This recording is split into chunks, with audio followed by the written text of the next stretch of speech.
Hi guys, welcome to my channel. तो लग रहे हैं ना ये नान एकदम लाजवाब और घर पे बने हुए बिना तंदूर के सिंपल तवे पे बने हुए नान है ये। तो बहुत ही मज़ेदार रेसिपी है क्योंकि हर नॉर्थ इंडियन डिश के साथ मज़ा आ जाता है खाने का अगर नान हो गर्मा गर्म, और स्पेशली गार्लिक प्लस बटर का एडिशन नान को बना देता है और भी ज़्यादा इंटरेस्टिंग। तो चलिए देखते हैं कैसे बनाना है इसे। सिंपल जैसे हम घर में आटा लगाते हैं वैसे ही हम लगाएंगे आटा, लेकिन थोड़ा सा डिफरेंट करेंगे इस आटे को। तो पहले मैंने यहाँ पर लिया है मैदा। मैदा 2 कप मैंने इस्तेमाल करा है यहाँ पर। और अब इसमें नमक डाल देते हैं जैसे आप रेगुलर अपनी चपाती बनाते हुए डालते हैं। साथ में इसमें जा रहा है 1 चम्मच चीनी, आधा कप दही, 2 टेबलस्पून ऑयल,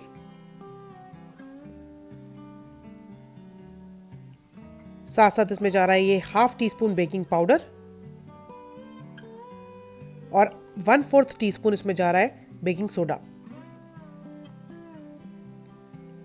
उसके अलावा अब गार्लिक नान बना रहे हैं तो ऑब्वियसली हम इस्तेमाल करेंगे लहसुन का। तो मैंने 4 से 5 या लहसुन की कलियां ली हैं। बस इस तरीके का ग्रेटर ले लें, आप ग्रेटर की मदद से इसको ग्रेट करें। फाइनली चॉप ना करें तो ज़्यादा बेटर रहता है, क्योंकि इस तरीके से ग्रेट करके बिल्कुल रेशे रेशे में गार्लिक हो जाता है, जो बहुत ही बढ़िया लगता है जब आटे में हम उसे गूंद लेते हैं। तो आधा जो लहसुन है मैंने इस्तेमाल कर लिया और आधा रख लिया है जो हम नान के ऊपर बाद में लगाएंगे। तो बस अब हमें कुछ नहीं करना है, बस हल्का गुनगुना पानी लेना है आपको और उससे ये आटा लगाएंगे आप, तो बिल्कुल सॉफ्ट आपका आटा लगकर हो जाएगा तैयार। तो ल्यूकवार्म वाटर का इस्तेमाल करें और इस आटे को अच्छी तरह मसल के लगा लें। बिल्कुल सॉफ्ट सा डो बनाकर आपको तैयार करना है। और डो को स्मूथ करने के लिए एंड में मैंने हल्का सा हाथों पे ग्रीस कर लिया ऑयल लगा के, जिससे कि बिल्कुल सिमट कर आ जाता है आटा और एकदम स्मूथ रहता है। तो जैसे घर में चपाती के लिए आटा लगाते हैं वैसे ही आटा लगाना है। नान बनाने में कोई रॉकेट साइंस नहीं लगती है, बहुत ही सिंपल मेथड है नान बनाने का। बस चीज़ें चाहिए होती हैं कुछ एक्स्ट्रा जो आपने अभी देखी, जो मैंने डाली आटे में। बाकी आटा लगाकर जैसे हम चपाती का लगाते हैं वैसे ही नान का लगाकर तैयार कर दिया है। अब इसको रख देते हैं 10-15 मिनट तक साइड में। ये सब चीज़ें मैं आपको इसलिए बता रही हूँ ताकि आपको समझ आए कि नान बनाना इतना कॉम्प्लिकेटेड नहीं है, बहुत ही ईजी है। बस ढक के 15 मिनट तक इसको रख देते हैं इस तरीके से साइड में। और 15 मिनट बाद मैंने ये देख सकते हैं आप सब तैयारी कर ली है। थोड़ा सा पानी लिया है, थोड़ा सा ड्राई फ्लावर लिया है, ग्रेटेड जो गार्लिक है वो लिया है और थोड़ा सा कटा हुआ धनिया लिया है। नान को और भी मज़ेदार बिल्कुल बाहर जैसा दिखे नान घर में ही, इस तरीके का बनाने के लिए। तो ये देख सकते हैं आप कितना अच्छा सॉफ्ट स्ट्रेची डो है हमारा। तो एक पोर्शन मैंने ले लिया है, इसको हल्का सा ड्राई फ्लावर में लपेट के और इसको अब हम बेल रहे हैं। नान जो है वो ओवल ही अच्छा लगता है जब आप सर्व करेंगे उसको। वैसे तो आप गोल भी सर्व कर सकते हैं, लेकिन जो कॉन्सेप्ट लोगों के दिमाग में है कि रेस्टोरेंट में जो खाते हैं हम ओवल शेप का एकदम गर्मा गर्म नान आता है, बिल्कुल वैसा ही बनाने के लिए आप इसको ओवल बेल सकते हैं। नहीं तो नहीं मिले तो आप राउंड भी बेल सकते हैं। नान नान ही है, खाने में उसका टेस्ट बिल्कुल नहीं बदलेगा, सिर्फ शेप आप जो मर्जी आपका हो वो बना सकते हैं। ऊपर से लगा दिया थोड़ा सा जो गार्लिक ग्रेट करा था, कलौंजी और कटा हुआ बारीक धनिया, और फिर से एक बार बेलन चला देते हैं ताकि सब चीज़ें चिपक जाएं इस पर। तो बस अब हम इसकी साइड को कर देते हैं टर्न, इस तरीके से उठाएं और उलट दें इसको। और उसके बाद इसके ऊपर पानी लगाएं। पानी लगाने का जो काम है वो थोड़ा जनरसली लगाएं आप, अगर कम पानी लगाएंगे तो तवे पे आपका नान चिपकेगा नहीं। तो बस पानी जो है इसमें एक तरीके से गोंद का काम एक्ट करता है, जैसे कि ग्लू। ये चिपका देता है आपके नान को तवे पे, जैसा तंदूर में होता है। तंदूर में साइड में दीवारों पे चिपकाते रहते हैं नान, और नीचे जो भट्टी जलती रहती है उसकी आग से नान सिकते रहते हैं।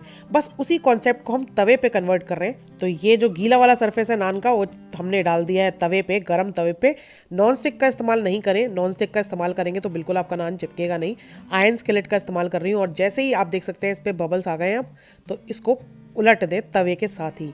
तो तवे के साथ उलटने में क्या हो रहा है, अब एक तरीके से जो हमारा फ्लेम है वो बन गई है भट्टी, और बस उसके ऊपर हमारा नान सिक रहा है। तो घुमा घुमा के तवे को हम इसको सेक रहे हैं, क्योंकि जो तंदूर होता है उस पर तो इवनली डिस्ट्रीब्यूट होती रहती है आग, चारों तरफ नान चिपके रहते हैं और बीच में जलती रहती है भट्टी, तो चारों तरफ से सिकते रहते हैं नान। पर यहाँ पर हमारे पास है तवा, तो हम तवे को गोल गोल घुमा कर चारों तरफ से नान को बिल्कुल भट्टी की तरह सेक लेंगे।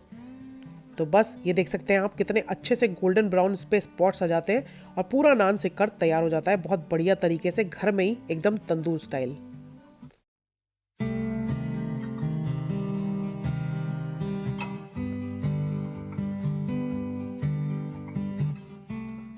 तो गर्मा गर्म नान तैयार है, इसके ऊपर इसी टाइम पे मैं लगा रही हूँ मक्खन, और उसके बाद बिल्कुल तैयार है ये सर्व करने के लिए।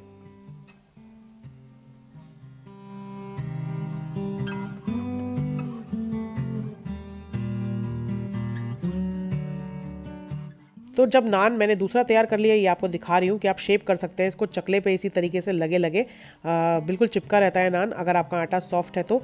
गरम तवा फिर से करके मैंने नान को, गीला जो सरफेस है उसको चिपका दिया है। अब बात आती है कि अगर हमारे पास आयरन स्किलेट नहीं है, नॉन स्टिक है, तो आप चिमटे की मदद से इस तरीके से नान को नीचे से सिकने के बाद निकाल सकते हैं। ये देख सकते हैं आप, नीचे से बढ़िया नान सिक चुका है और चिमटे की मदद से इस तरीके से नान को सेक सकते हैं। कोई टेस्ट में फ़र्क नहीं आता है इस तरीके से नान में।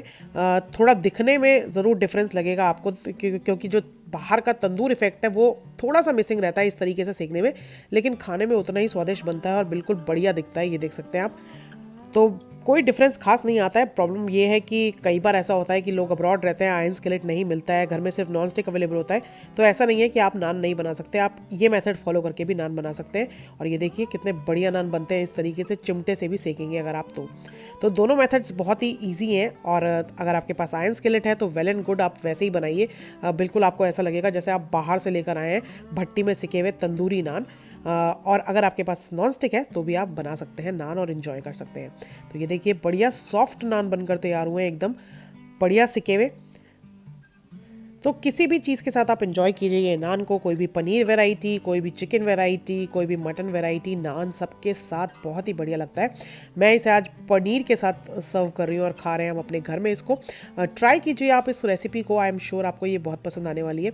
इस तरीके से नान बनाना बिल्कुल कॉम्प्लिकेटेड नहीं है, घर में ही बहुत ही ज़्यादा लुत्फ उठा सकते हैं आप नान का। अगर आपको ये रेसिपी पसंद आई है तो थम्स अप दीजिएगा, साथ साथ मेरे चैनल की वीडियोज़ अच्छी लगती हैं आपको तो सब्सक्राइब करे बिना बिल्कुल मत जाइएगा। Thank you so much for watching. Have a lovely day. God bless. Bye bye and take care.